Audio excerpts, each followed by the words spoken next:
This is GovExec Daily, where we bring you the federal stories that really matter. It's August 29th, 2022. I'm Ross John Fortuné. The Internal Revenue Service is responsible for collecting most of the revenue needed to fund the entire federal government, but its workforce has been on a track of attrition for decades. The agency saw a 15% reduction in its workforce, including a decline of more than 25% of its enforcement staff over the last few years. The recently passed Inflation Reduction Act has money in it to hire tens of thousands of IRS agents and more money for modernization. Supporters of the hiring plan have said that it is important to bring on more enforcement staff in order to crack down on high-earning tax cheats. As such, the Congressional Budget Office estimated that it would raise more than $200 billion in tax revenue, or a net of $124 billion. Opponents of the plan have warned of more tax audits for regular Americans as the agency brings on more enforcement personnel. Diana Furchtgott-Roth is an adjunct professor of economics at the George Washington University and the former chief of staff of President George W. Bush's Council of Economic Advisors. She also has held multiple positions at the Department of Labor. After a short break, she'll join the podcast to discuss IRS enforcement and the Inflation Reduction Act.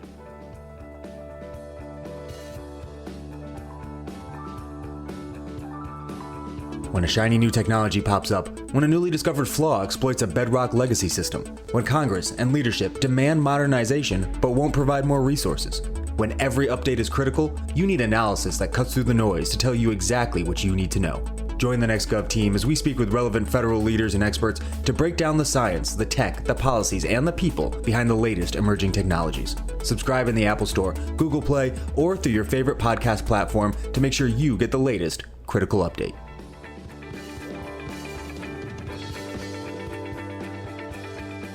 The recently passed Inflation Reduction Act has provisions in it to hire tens of thousands of new IRS employees over the next decade. Supporters of the plan have called the surge necessary to restore the agency after massive cuts over the last decade, and thus to crack down on high-earning tax cheats. And the Congressional Budget Office thus estimated it would raise a lot of money in tax revenue, potentially up to a net of $124 billion. But opponents have also warned burdensome tax audits for Americans as the IRS staffs up to higher levels. Diana Furchtgott-Roth is an adjunct professor of economics at George Washington University, the former chief of staff of President George W. Bush's Council of Economic Advisors, and she has held multiple positions at the Department of Labor. She's also the author of 7 books. She joins me now to talk about IRS enforcement and the Inflation Reduction Act. Welcome to the program.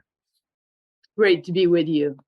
So there's a lot of hiring, modernization, and enforcement provisions for the IRS in the bill.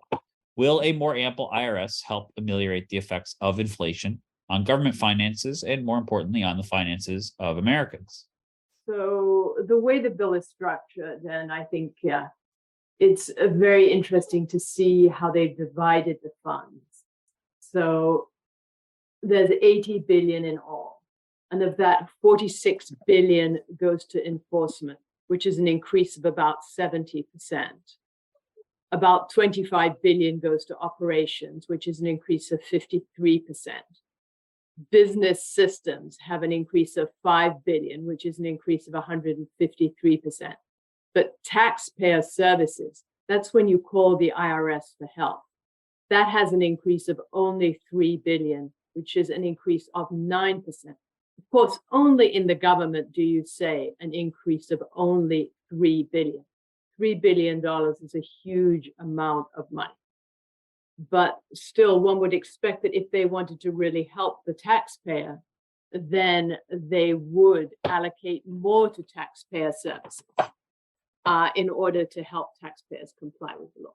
Well, to that end, let's sort of talk about how I guess taxpayers, regular Americans and such, will be affected by the Inflation Reduction Act. How do you think small businesses, let's start there, will be affected by the bill?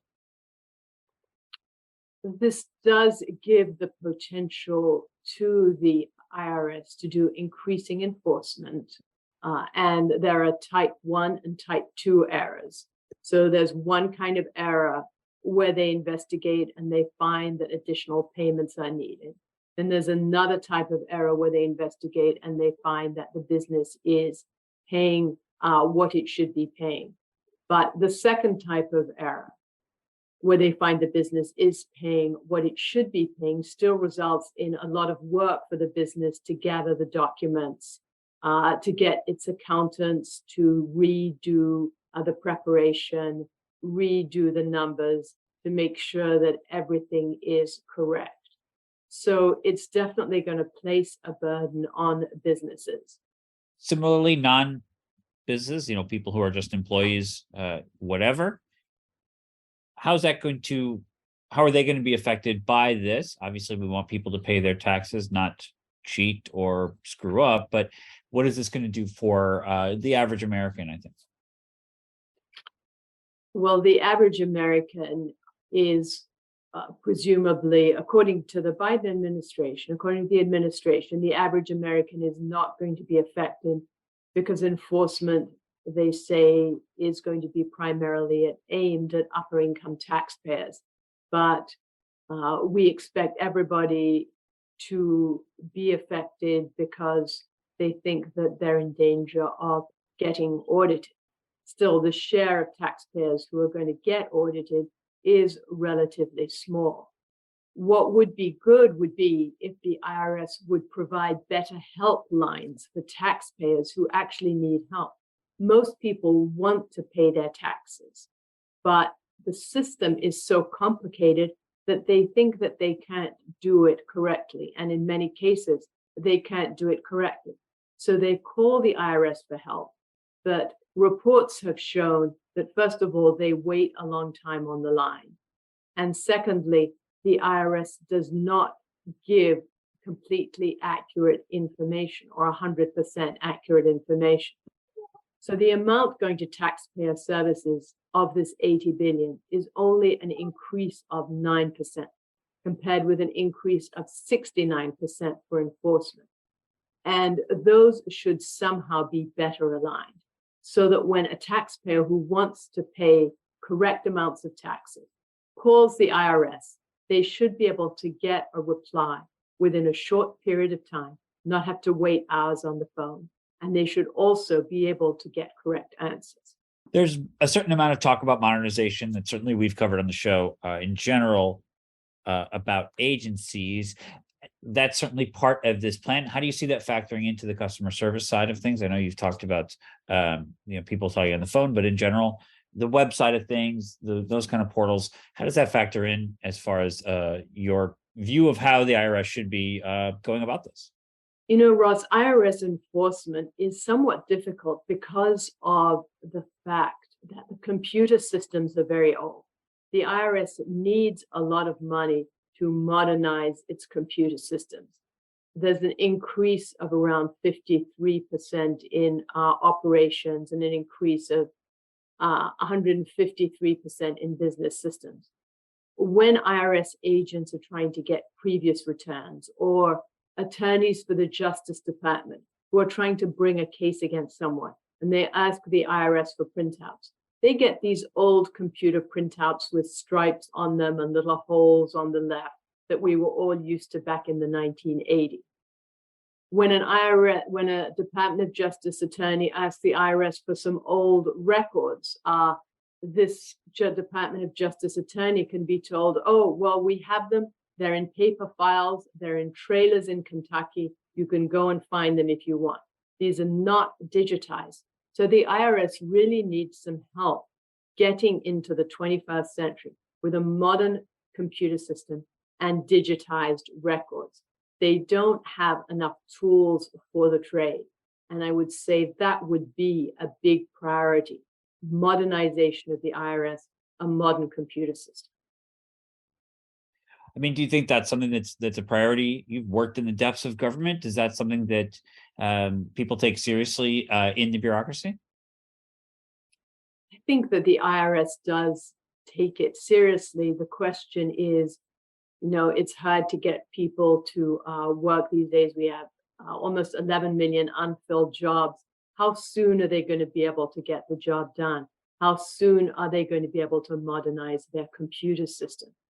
That's a very, very important point. And I would hope that they are making it a priority, because they can't do enforcement if they don't have the right tools. Yeah, I know we've certainly talked on the show about, particularly on the staffing, but also on the technology front, about correspondence audits. That was a big thing that our guest Susan Long talked about in that end, about how there's a lot of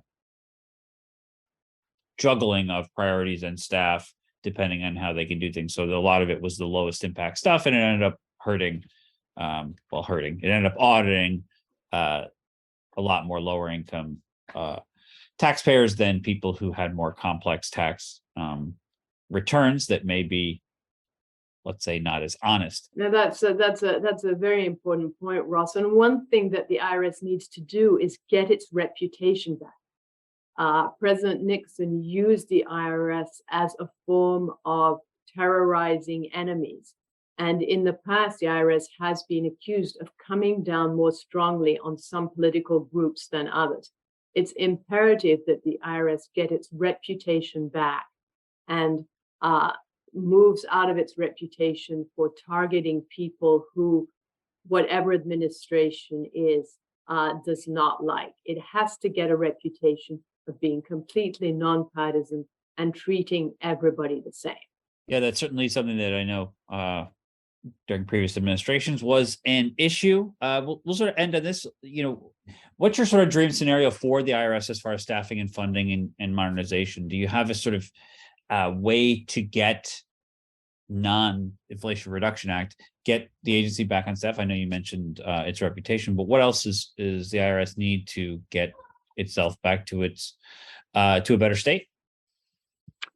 The IRS needs modern computer systems, modern storage systems, modern digital record keeping facilities. It needs to hire a company such as Palantir to come in and modernize its systems. And then it needs to be providing better services to taxpayers. So if I am a confused taxpayer, and let me tell you, there are many, many of us around, I should be able to call a number at the IRS and get a quick response, or get a call back on my phone and be connected with somebody who can provide me with an accurate answer to my problem. I think that $80 billion should be able to accomplish that. Yeah, hopefully that those kind of priorities can be either in bills going forward or sort of re-examined on this one. Thanks so much for being on the show with us. It's great to be with you. Thanks so much, Ross. Thanks for listening to GovExec Daily. Our show was produced by Adam Butler and hosted by me, Ross John Fortuna. We want to thank Diana Furchtgott-Roth for joining the program. Our music is the song Signals by Catfish Dancing. Be sure to rate, review, and subscribe on Apple Podcasts or Google Podcasts or anywhere else you get your podcasts. You can email us any feedback at podcast@govexec.com or hit us up on Twitter @govexec. We'd love to hear from you. We'll talk to you later.